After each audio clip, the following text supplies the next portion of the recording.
Nous sommes le lundi 6 novembre 2023 et merci de nous rejoindre sur la première plateforme numérique de promotion et de suivi des droits de l'enfant au Togo, des vieux PB, la voix des enfants. Mesdames, Messieurs, chers internautes connectés, bienvenue dans le grand live des droits de l'enfant, Chill Show.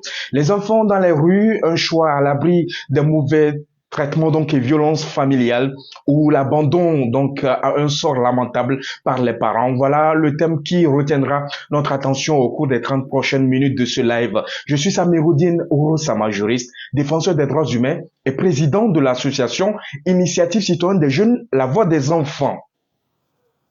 Les enfants des rues, les enfants de rue donc sont des mineurs qui ont pour milieu de vie et de survie donc les rues. La combinaison des facteurs familiaux et économiques, sociaux et politiques joue un rôle important sur leur situation. En conséquence, la nécessité de survivre persiste et passe par tout moyen. Fouiller les ordures, mendier, voler, cirer les chaussures et bien d'autres activités anodines. Nous vous invitons, comme à l'accoutumée, à liker, commenter et partager au maximum le direct autour de vous dans vos groupes Facebook et WhatsApp. Si vous avez donc des questions ou contributions, n'hésitez pas à nous le faire savoir et surtout, abonnez-vous à notre page Facebook et chaîne YouTube des vieux PB, tout collé donc et surtout faites un tour sur notre site web le www.desvieuxpb.org pour ne rien rater de nos programme à venir. Mesdames, Messieurs, nous avons décidé donc d'aborder une problématique aussi importante que cruciale pour notre communauté, la question des enfants des rues. C'est un phénomène de plus en plus préoccupant dans notre société. Vous savez sans nul doute, vous qui arpentez chaque jour les rues de Lomé et d'autres agglomérations de l'intérieur du pays, vous vous êtes rendu sans nul doute compte que beaucoup d'enfants se retrouvent dans les rues, soit au niveau des routes, soit sur au niveau des gares routières, soit sur des points de collecte des ordures, soit vous allez les retrouver sous des grands ponts des grandes villes de notre pays. Ce sont des enfants donc qui sont considérés comme des enfants des rues, qui se retrouvent donc dans les rues pour plusieurs raisons. Donc, au cours de ce live, nous allons essayer donc d'évoquer leur situation, voir comment est-ce que ces enfants-là s'en sortent au niveau de ces rues-là, comment est-ce que ces enfants-là se sont retrouvés un jour dans cette situation. Donc, aborder donc les causes qui sous-tendent ce phénomène-là dans notre pays et ensuite voir les conséquences que cela peut avoir sur leur développement, leur épanouissement, leur survie. Et ensemble, essayons d'énumérer quelques approches de solutions, essayer donc d'explorer donc quelques approches de solutions pour sortir ces milliers d'enfants de cette situation.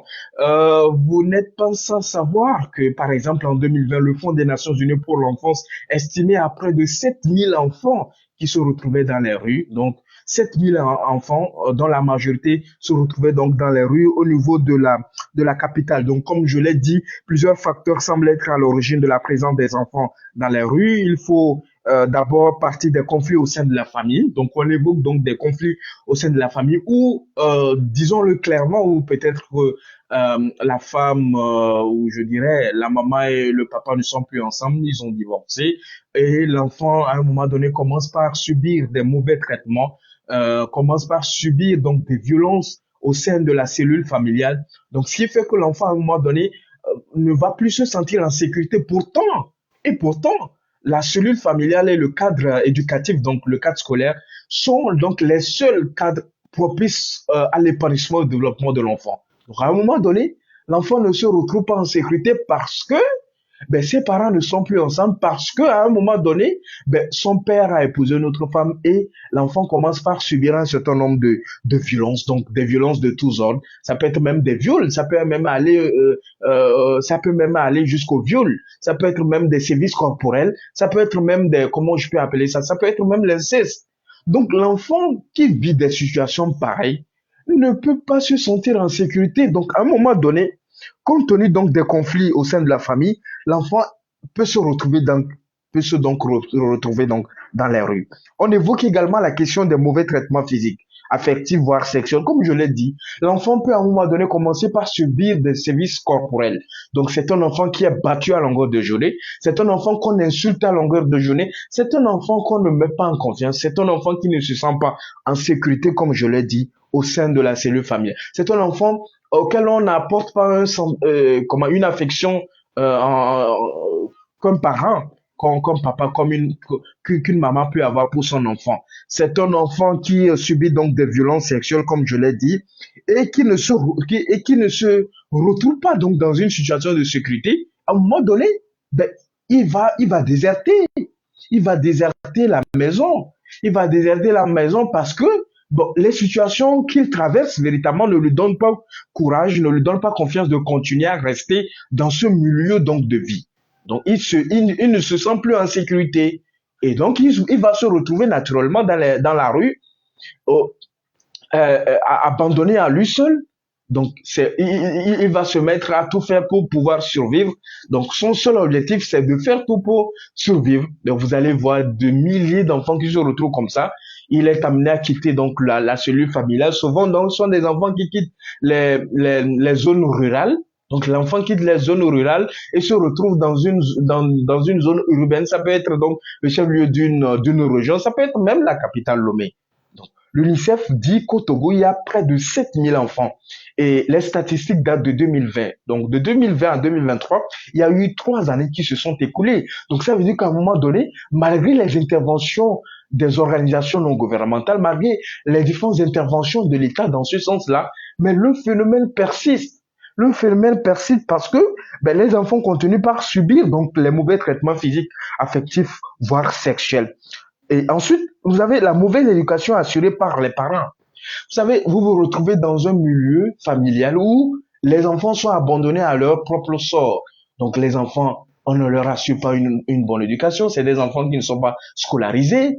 Les enfants, les parents vont dire qu'ils n'ont pas des moyens pour envoyer les enfants à l'école. C'est des enfants qui se retrouvent qui se retrouvent donc à leur propre sort et qui sont appelés à se battre jour et jour pour pouvoir survivre, pour pouvoir s'en sortir. Donc, appelés à faire des petites activités. À un moment donné, il se dit, je suis dans une maison où on ne m'accorde pas une éducation que je devrais recevoir.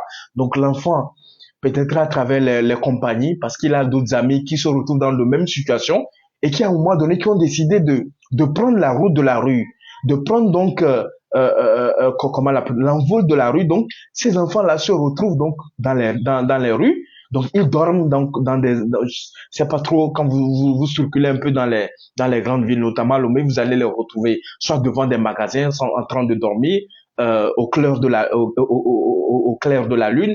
Vous allez le retrouver même peut-être dans certains marchés, ils vont essayer de trouver quelques coins pour dormir, quelques coins où déposer leurs vêtements et tout ça là. Vous allez les voir en journée dans les rues essayer en train de mendier beaucoup plus. Beaucoup sont en train de mendier parce qu'ils cherchent leur pain quotidien, comme on le dit souvent. Ils cherchent ce qu'ils doivent trouver pour pouvoir se nourrir parce qu'ils sont abandonnés à leur propre sort, parce qu'ils sont abandonnés à eux-mêmes. Leurs droits sont bafoués, leur droit à l'éducation est bafoué, leur droit à l'alimentation est bafoué, leur droit à tout ce que vous connaissez, tous les droits qui sont consacrés dans les textes nationaux et internationaux, notamment le Code de l'enfant, notamment la Convention des Nations Unies relative aux droits de l'enfant, la Charte africaine des droits et du bien-être de l'enfant, tous ces droits-là qui sont reconnus aux enfants, ratifiés par notre pays dans ce sens-là. Mais ces enfants-là qui se retrouvent dans les rues sont laissés à eux seuls. Ils ne bénéficient d'aucun droit. Parce qu'à un moment donné, les parents ont abandonné. Les parents ont manqué à leur responsabilité de veiller donc à la survie de ces enfants, de veiller donc à une bonne éducation de ces enfants, de veiller donc à l'alimentation de ces enfants-là. Donc vous allez retrouver ces enfants-là. La plupart des enfants-là sont des enfants qu'on peut considérer comme des enfants orphelins, parce qu'à un moment donné, la personne a perdu soit ses 2 parents, soit un de ses parents. Donc, la famille de son père ou la famille de sa mère ne s'occupe pas de lui. À un moment donné, il se dit, la seule perspective qui s'offre à cet enfant-là, la seule perspective qui s'offre à lui, c'est de quitter la maison, c'est de quitter la cellule familiale, de se retrouver dans la rue, à s'adonner à lui seul, à ces activités-là qu'on a citées en introduction. Donc, soit ramasser des ordures, donc des déchets plastiques, tout ça là, pour aller vendre et trouver quelque chose. Donc, l'habitude, vous allez voir, toute une journée, la personne va en sortir quoi, avec 500, avec 300, avec 400. Et c'est avec ce montant-là, ce modique, cette modique somme-là, que l'enfant va pouvoir se nourrir le matin, le midi et le soir. C'est dans ces petits trucs que l'enfant fait, c'est dans ça que l'enfant va pouvoir se vêtir et tout ça là. Donc, vous comprenez la réalité précaire que vivent ces enfants-là dans les rues. Ces enfants qui sont abandonnés à eux, ces enfants qui fuient donc les mauvais traitements, les violences familiales. Donc souvent, ce sont des enfants orphelins, soit ce sont des enfants chassés, donc le phénomène des enfants sorciers, des enfants qui sont considérés comme des sorciers dans leur famille. Même leurs propres parents, ceux qui l'ont mis au monde, considèrent leur enfant comme étant un sorcier. Vous allez voir, ce phénomène-là est de plus en plus une réalité dans les amours les plus reculés, où les enfants sont chassés de la maison parce qu'on les accuse de sorcellerie. Mais dis donc, les enfants que vous avez décidé de mettre au monde, l'enfant que vous avez décidé consciencieusement de faire venir au monde, c'est cet enfant-là que vous considérez comme sorcier. Est-ce que vous êtes normal, chers parents? Est-ce que, est-ce que vous êtes normal? Est-ce que le fait que vous chassez votre enfant de la maison, vous voulez qu'il fasse quoi? Ce mineur-là, ce tête fragile-là, vous voulez qu'il fasse quoi véritablement? Vous avez abandonné votre responsabilité, vous avez abandonné votre rôle de parent, qui est donc de veiller à l'éducation de cet enfant, qui est donc de veiller à la survie de cet enfant, qui est donc de veiller à ce que cet enfant ait donc une enfance épanouie, cet enfant-là puisse grandir dans de bonnes conditions, que cet enfant-là ait droit à l'éducation, que cet enfant-là devienne quelque chose dans la société. Parce qu'au-delà de l'appartenance de cet enfant dont vous réclamez véritablement la paternité, mais l'enfant appartient à l'État. C'est une richesse. L'enfant est un capital humain national. L'enfant constitue ce qu'on appelle une relève sûre de demain. C'est pourquoi l'État investit dans les domaines comme l'éducation, la santé, pour que l'enfant puisse avoir accès à une éducation de qualité, pour que l'enfant puisse avoir des soins de qualité lorsque l'enfant est malade. Donc, il est inadmissible que vous abandonniez votre responsabilité, que vous laissiez les enfants dans les rues. Il est inadmissible que vous chassez les enfants, que vous les accusez donc de sorcellerie. Il est inadmissible. Il est inadmissible que vous ne puissiez pas garantir au moins le minimum. Comme on le dit toujours, les enfants doivent se contenter du peu que les parents trouvent à leur donner. C'est-à-dire que toutes les familles ne vivent pas les mêmes situations. Toutes les familles ne vivent pas les mêmes conditions. Vous allez rencontrer des familles où les parents sont riches, donc les enfants sont gâtés véritablement. Quand je dis gâtés, les enfants ont droit donc à des meilleures conditions de vie. Vous allez aussi rencontrer des familles modestes où les parents se débrouillent pour offrir le minimum à leurs enfants. Donc chaque situation où chaque enfant doit pouvoir s'adapter à sa situation. Et vous devez apprendre à votre enfant à se contenter du peu que vous lui donnez en termes d'alimentation, en termes d'éducation, parce que vous avez les moyens de lui envoyer dans une école modeste, mais l'enfant doit comprendre cela. Vous avez des moyens de lui acheter un vélo au lieu d'une moto ou d'une voiture, mais l'enfant doit comprendre que la situation de mes parents ne leur permet pas de m'offrir, par exemple, une moto, de m'offrir une voiture. La situation de mes parents ne me permet pas donc de m'offrir une éducation, je dirais une scolarisation dans une école de haut standing, dans une école de haute qualité, mais ils ont fait le nécessaire pour m'envoyer, par exemple, dans une école publique où il y a un enseignement de qualité, où on offre une éducation de qualité. Mes parents n'ont pas les moyens pour m'envoyer dans une école où l'écolage coûte 1 million, 2 millions, mais ils ont fait le nécessaire pour m'envoyer dans une école au moins où je peux recevoir de l'éducation. Les enfants doivent comprendre cela. Les enfants doivent également comprendre que mes parents n'ont pas les moyens nécessaires, mais ils font de leur mieux pour que je ne manque de rien à la maison, que je trouve à manger le matin, que je mange à midi, que je mange le soir. Mes parents se débrouillent pour que lorsque je tombe malade, que je puisse aller à l'hôpital. Et donc, mes parents m'amènent à l'hôpital pour que je puisse avoir accès aux soins, que je recouvre ma santé. Mes parents font en sorte que je puisse trouver de la nourriture à manger le matin, le midi et le soir. Mes parents font en sorte que je puisse avoir de quoi porter. Donc, l'habillement, etc. Donc, chacun doit se contenter de sa situation. Donc, vous allez voir que les enfants sont même appelés à fuir la maison, donc à fuir à partir d'eux-mêmes de la maison à cause de la misère de la famille. Parce que tout ce que j'ai cité là, les enfants, les parents ne sont pas capables ou les parents ne font pas d'efforts de fournir cela à leurs enfants.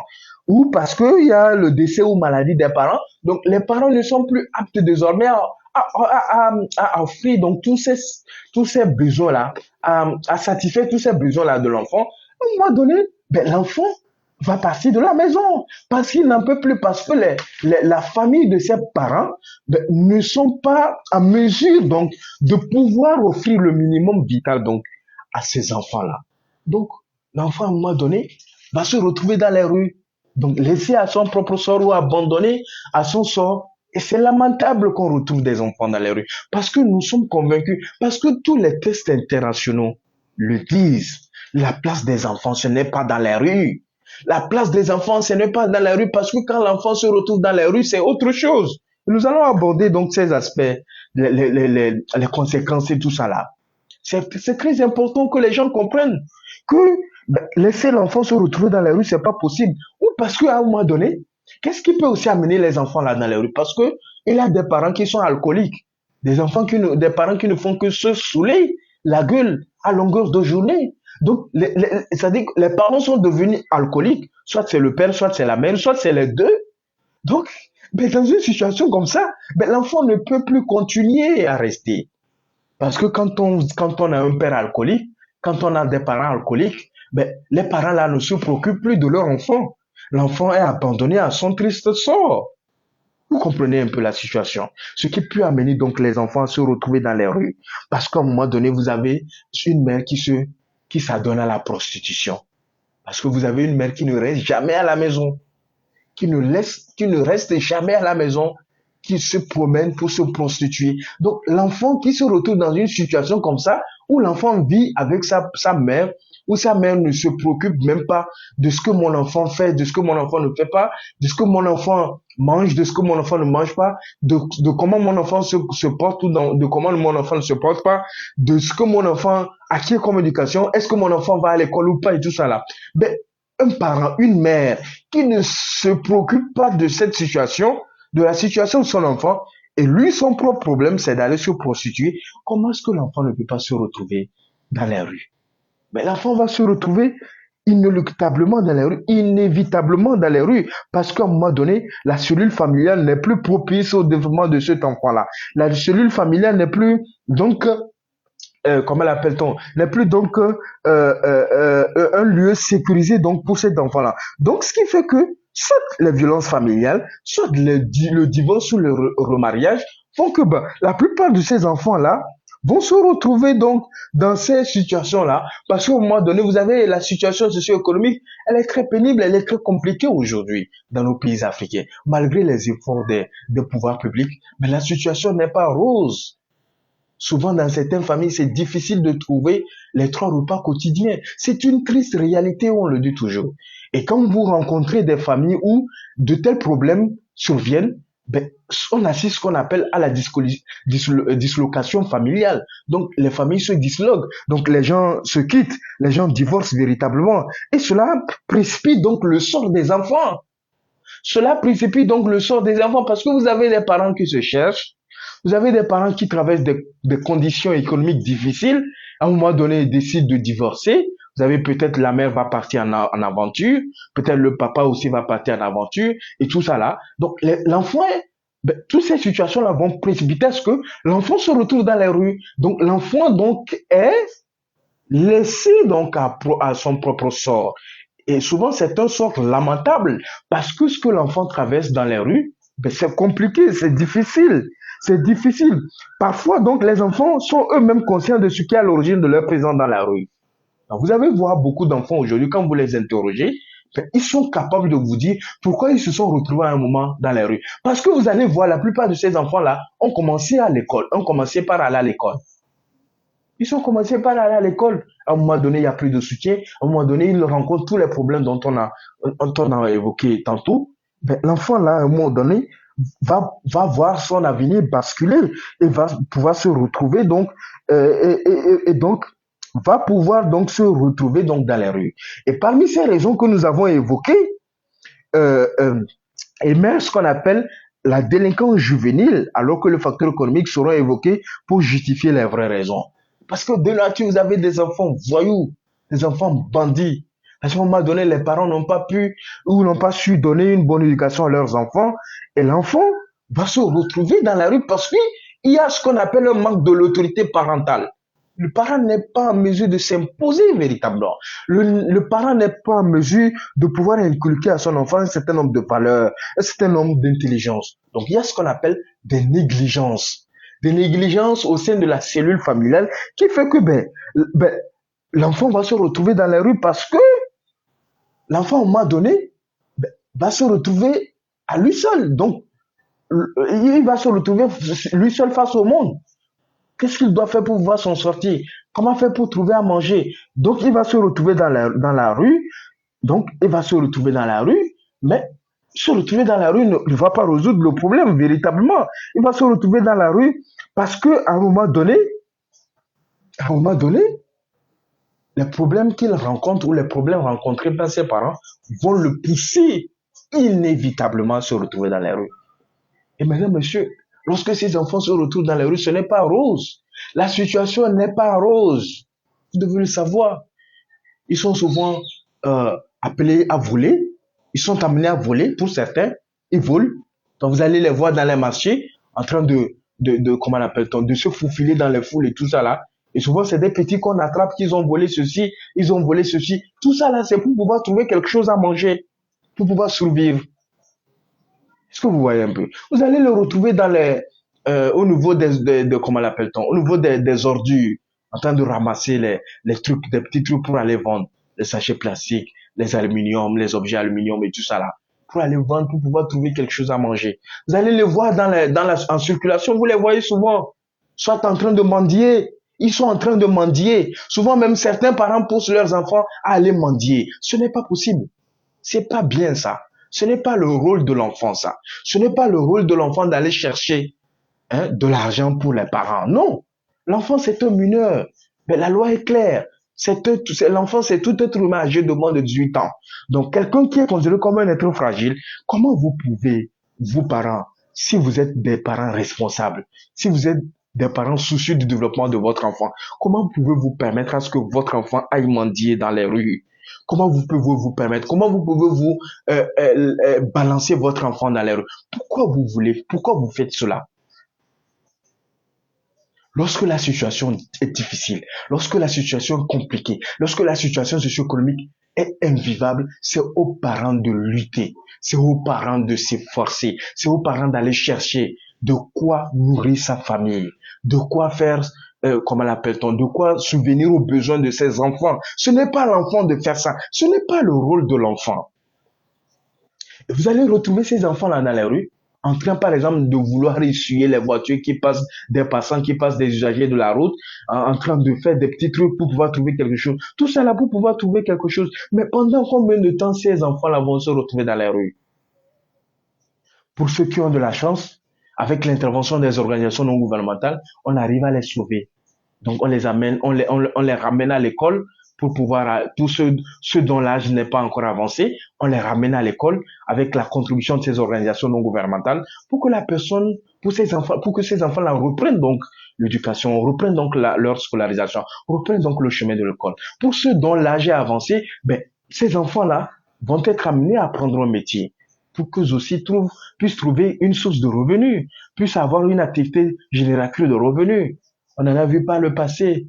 Lorsqu'il y avait, par exemple, l'organisation Bonne Fondaine au Togo, ils ont mis en place des centres comme ça au niveau du marché, du grand marché et dans certains marchés de notre pays où on permet donc à ces enfants-là de pouvoir bénéficier d'une éducation, ce qu'on appelle de l'alphabétisation. On leur apprend à lire, à écrire. Pour certains, on leur apprend des métiers à leur temps de pause.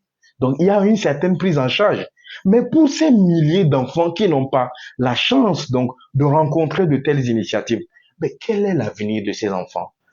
Nous devons nous interroger, quel est l'avenir de ces enfants? Comment ces enfants-là vont pouvoir s'en sortir?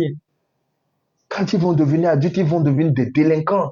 Ça va augmenter ce phénomène-là des enfants de rue, de la rue, va faire que la délinquance au niveau de nos villes va s'augmenter véritablement. Le banditisme, le vol et tout cela. Tous ces maux dont nous rencontrons dans notre société.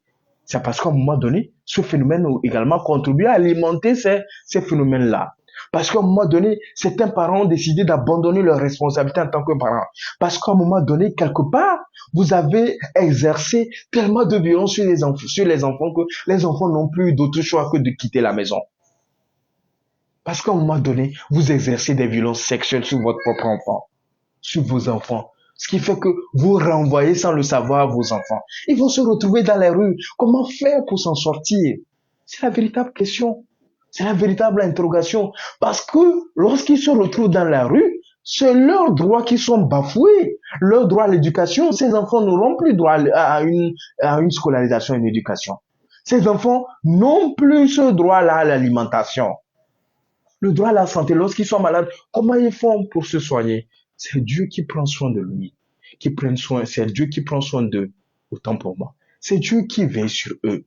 Sinon, imaginez-vous des enfants qui dorment au clair de la lune, qui dorment dans les rues, des enfants qui dorment devant des magasins, des enfants qui ont du mal à trouver à manger, des enfants qui s'habillent indécemment, qui s'habillent, vous allez voir un enfant qui est habillé de façon, non, quand même. Ça doit éveiller notre conscience. Ça doit nous faire réfléchir. Ça doit nous éveiller en tant que parents sur notre responsabilité, sur comment nous devons nous comporter pour offrir à ces enfants-là une bonne éducation, pour offrir à ces enfants-là un cadre familial adéquat pour leur survie et leur développement. C'est ce qu'on nous demande. Parce que l'éducation des enfants, la prise en charge des enfants incombe après tout ou avant tout aux parents. C'est quand il y a une défaillance des parents que l'État intervient. Parce que avant que vous n'ayez décidé d'avoir des enfants, vous n'avez pas demandé l'avis de l'État. Vous n'avez pas demandé le consentement de l'État, des autorités publiques dans ce sens-là. Vous avez décidé consciencieusement, à un moment donné, au nom de votre amour, de faire venir des enfants. Donc, vous avez la responsabilité, même s'il faut aller souffrir pour veiller donc à la survie au développement de ces enfants-là. C'est important, c'est primordial. Je pense que nous devons faire de notre mieux pour offrir à nos enfants. On ne dit pas d'offrir du luxe aux enfants. Nous en avons vu les parents, les enfants dont les parents sont des cultivateurs, les enfants dont les parents sont des artisans, se battre pour offrir à leurs enfants les 3 repas quotidiens, pour offrir à leurs enfants une scolarisation adéquate, pour offrir à leurs enfants des soins de santé lorsque les enfants sont malades. C'est ça qu'on appelle un parent responsable. C'est ça. Je pense que il est important qu'on puisse véritablement veiller à ce que ces enfants-là puissent avoir une éducation de base, puissent aller à l'école. Parce qu'aujourd'hui, lorsqu'on parcourt certaines artères de nos villes, que ce soit à Lomé ou à l'intérieur du pays, vous allez voir des milliers de ces enfants-là. La plupart des jeunes garçons que vous allez voir qui s'activent autour des petites voitures, des motos et tout ça là, ils sont en train de laver contre des petites rétributions. Souvent même la personne finit de laver, on ne lui donne rien. La personne finit de suyer ton engin. Les petits enfants que vous voyez dans les rues, il vous est arrivé même une fois de voir ces enfants-là. Mais vous n'allez pas continuer par donner chaque jour à ces enfants-là. Parce qu'il faudrait que certains parents prennent conscience donc de comment l'appelle-t-on, de cette situation-là que vivent les enfants et qu'ils puissent mettre en place des mécanismes pour pouvoir éradiquer ce phénomène-là et faire quitter ces enfants-là des rues. Parce qu'aujourd'hui, la question qu'on se pose, parce qu'au-delà de ce que nous voyons aujourd'hui, ce que les enfants traversent vivent dans les rues, donc la délinquance, Les enfants n'ont pas droit donc à une alimentation saine. Les enfants n'ont pas droit à des soins de santé adéquats, de qualité. Les enfants là n'ont pas droit à l'éducation. Vous voyez, tous leurs droits sont bafoués. C'est-à-dire qu'ils sont leur père et leur mère en même temps. C'est ce qu'ils ont, c'est ce qu'ils trouvent en fin de journée. C'est ça qui constitue leur pain quotidien. C'est dans ça ils trouvent à manger. C'est dans ça lorsqu'ils sont malades, peut-être ils vont aller se faire soigner, tout ça là. Dieu seul sait comment ces enfants-là font pour s'en sortir. Dieu seul sait comment ils font pour s'en sortir. Parce qu'à un moment donné, nous avons abandonné notre responsabilité. Parce qu'à un moment donné, nous avons décidé de ne pas prendre donc notre responsabilité en tant que parents. Qu'est-ce que nous voulons véritablement pour nos enfants? Quel avenir nous voulons réserver à nos enfants? Voilà la question que nous posons véritablement. Et aujourd'hui, ce que nous nous demandons, ce que nous posons comme question, comment est-ce que comment est-ce que nous pouvons faire, qu'est-ce que nous devons faire pour mettre fin, pour éradiquer ce phénomène-là dans nos villes, notamment à Lomé, la capitale. Parce que vous savez que beaucoup d'organisations ont des programmes dans ce sens-là. Il y en a plein. Ils ont développé des programmes et tout ça là, avec l'accompagnement de l'État. L'État même, à travers comment l'appelle-t-on? Comment l'appelle-t-on? L'action sociale a mis en place des programmes et tout ça là, des centres d'accueil des enfants. Tout ça là, ça n'a pas permis de résoudre le problème. Ça n'a pas permis d'éradiquer donc le phénomène. Parce que ça continue. Si l'UNICEF dit que même en 2020 seulement, il y a plus de 7000 enfants qui se retrouvent dans les rues. Moi, je pense que la plus grande action, la plus grande mesure que nous devons prendre, c'est de sensibiliser les parents. Nous devons leur sensibiliser sur leurs responsabilités, sur leurs obligations vis-à-vis donc des enfants. Nous devons leur sensibiliser. Nous devons donc faire en quoi? Nous devons sensibiliser les élèves. Nous devons sensibiliser les élèves aujourd'hui parce que la plupart ont commencé par se scolariser avant de se retrouver dans les rues sur les effets pervers de l'alcoolisme sur les plans social et de la santé. Je pense qu'il est important. Il est important qu'on accentue la sensibilisation. Non seulement sensibiliser les élèves sur la consommation de substances actives, ce qui se fait déjà, mais également sensibiliser les parents sur l'importance ou le rôle qui est le leur en termes de prise en charge donc des enfants, en termes de faire en sorte de faire en sorte que le cadre familial soit un cadre sécurisé, soit un cadre propice au développement des enfants. Voilà ce qu'on nous demande véritablement. Nous devons faire en sorte qu'on puisse organiser donc des séances de discussion dans les quartiers de ville entre les travailleurs, les volontaires, les parents qui sont économiquement défavorisés. Nous devons faire en sorte que ces milieux-là, les milieux ruraux comme urbains, puisque la plupart des enfants viennent de ces milieux ruraux-là, il est important qu'on organise des séances de discussion, de partage avec ces parents-là pour leur remonter le moral, pour leur faire comprendre qu'en réalité, il leur appartient de prendre soin de leurs enfants. L'État peut venir à un moment donné à l'aide. Vous avez vu aujourd'hui, l'État a mis en place des programmes qui consistent à accompagner donc les populations qui sont considérées comme des populations vulnérables. Donc les couches vulnérables de la population. Donc à travers des transferts monétaires par exemple, à travers des transferts monétaires, à travers des accompagnements ciblés de l'État qui consiste donc à accompagner ces familles-là à jouer pleinement leur rôle en tant que parents vis-à-vis de l'enfant. Tout ça là, c'est pour faire en sorte que les enfants ne se retrouvent pas à un moment donné dans les rues. Voilà. On peut agir sur cet aspect-là. Nous devons faire en sorte que ces enfants-là qui sont dans les rues, faire en sorte qu'on mette en place des centres de formation et d'alphabétisation. Je pense que certaines organisations le font déjà, de faire en sorte qu'on mette en place des centres de formation et d'alphabétisation pour réduire considérablement le nombre des enfants dans les rues. Parce que quand vous mettez en place de tels programmes, de telles mesures, les enfants vont aller se faire former, soit dans un métier quelconque, soit à apprendre à lire et écrire, peut-être même poursuivre les études pour ceux dont l'âge n'est pas encore avancé, avoir des diplômes et tout ça là, avoir de la connaissance et pouvoir mettre cela en œuvre, en pratique, aller chercher du travail. Voilà.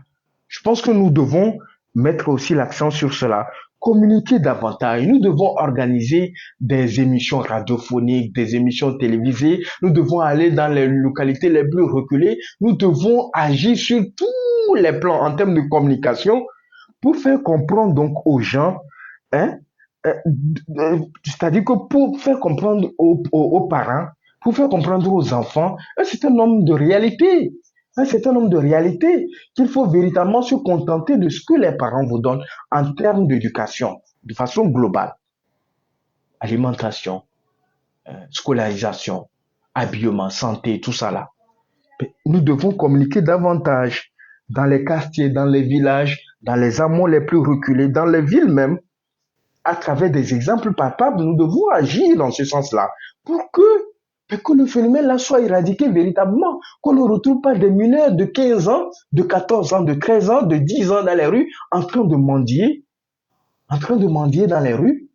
On va retrouver ces enfants-là qui sont des enfants portefeuilles au niveau des marchés. C'est des enfants qui transportent des bagages là-bas, souvent même des lourds bagages. Donc, on rentre dans les pires formes de travail, de travail des enfants. Les pires formes de travail des enfants. Vous allez voir dans les marchés, ce sont eux. Des petites filles qui sont en train de vendre de l'eau glacée. Elle va aller chez une dame, prendre de l'eau glacée. Et Dieu seul sait comment ces enfants-là sont maltraités là-bas. Lorsque une somme se perd et tout ça là, on a vite fait de pointer au doigt cet enfant-là. Vous voyez les conditions dans lesquelles ces enfants-là vivent, parce qu'à un moment donné, des parents irresponsables ont poussé ces enfants-là dans les rues. Parce qu'à un moment donné, vous avez exercé tellement de violences sur vos enfants, des violences physiques, des mauvais traitements, des violences sexuelles, qu'à un moment donné, l'enfant ne se sent plus en sécurité et va quitter la maison et se retrouver dans les rues. Pourquoi vous vous comportez de la sorte? Pourquoi vous ne voulez pas vous comporter en de parents responsables?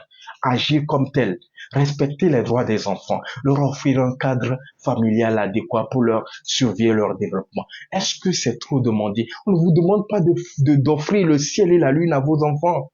Les enfants doivent se contenter du peu que vous leur donnez. Donc, il vous appartient à vous d'aller chercher le pain quotidien pour pouvoir prendre soin de vos enfants.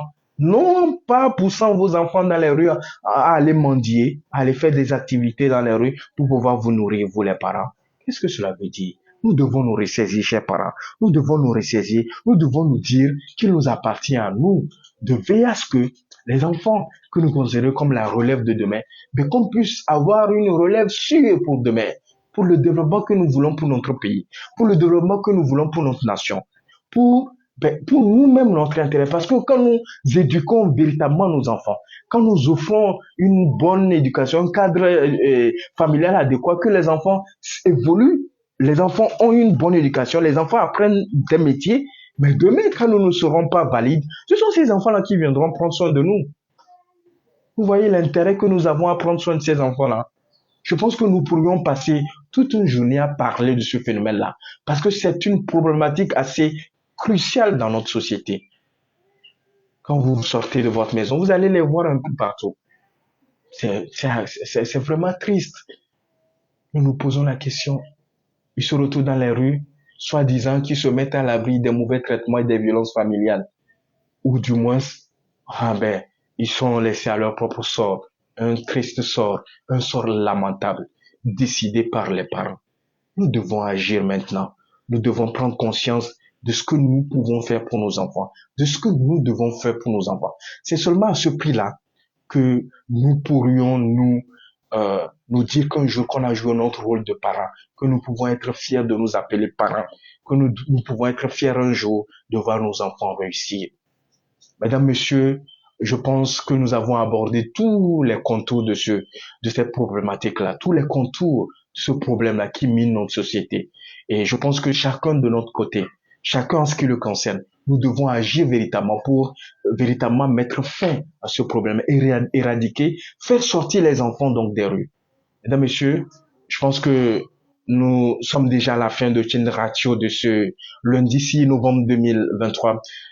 Chers internautes connectés, merci de nous avoir donc suivis sur la première plateforme numérique de promotion de suivi des droits de l'enfant, Tinder et des vieux PB. Autant pour moi, juste le temps pour moi de vous rappeler que nous avons abordé ou parlé ce jour de la problématique les enfants dans les rues, un choix à l'abri des mauvais traitements et violences familiales ou l'abandon à un sort lamentable par les parents. Nous espérons avoir été donc à la hauteur de vos attentes. Continuez donc à nous soutenir comme vous le faites si bien depuis le début donc de ce programme-là, en partageant la vidéo du direct de ce jour-là. N'oubliez pas donc de vous abonner à notre chaîne Facebook et à notre chaîne Facebook et à notre page, à notre chaîne YouTube, autant pour moi, à notre page Facebook, DVOPB Tout Corée. Faites un tour sur notre site web www.dviopgb.org pour ne rien rater donc de nos programmes à venir. Je vous souhaite de passer une très bonne soirée.